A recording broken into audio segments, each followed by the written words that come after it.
தமிழகம் வந்திருக்கும் மோடிக்கு எதிராக தேவைப்பட்டால் கோபேக் மோடி என முழக்கமிடுவோம் என்று அமைச்சர் சேகர் பாபு தெரிவித்துள்ளார்.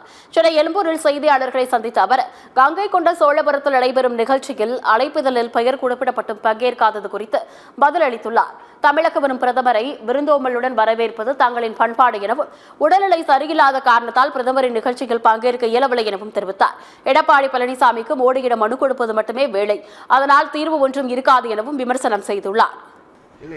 அழைப்பிதழ் என்பது புரோட்டோகால் பிரகாரம் நம்முடைய தமிழக அரசு முடிவு செய்வது. எனக்கும் செல்கிறீர்களா என்று கேட்டார்கள். உடல்நிலை சரியில்லாத காரணத்தால் உடல்நிலை சரியில்லை என்று சொன்னேன். ஆனால் பெருவாரியாக அரசின் சார்பிலே பிரதமரை வரவேற்பதற்கு பிரதமருக்கு உண்டான மதிப்பும் மரியாதையும் கொண்ட அரசு இந்த அரசு என்பதற்காகத்தான் அமைச்சர்கள் பெரும்பாலானோர் பங்கேற்றிருக்கின்றார்கள். நிச்சயம் அப்படி ஒரு அவசியம் ஏற்பட்டால் நிச்சயம் அதையும் ட்ரெண்ட் பண்ணுவோம். எடப்பாடி பழனிசாமி சந்திச்சு மனு எல்லாம் கொடுத்திருக்காரு. வேற வழியில் அவருக்கு மனு கொடுத்தணும், தீர்வு ஒன்றே இருக்காது.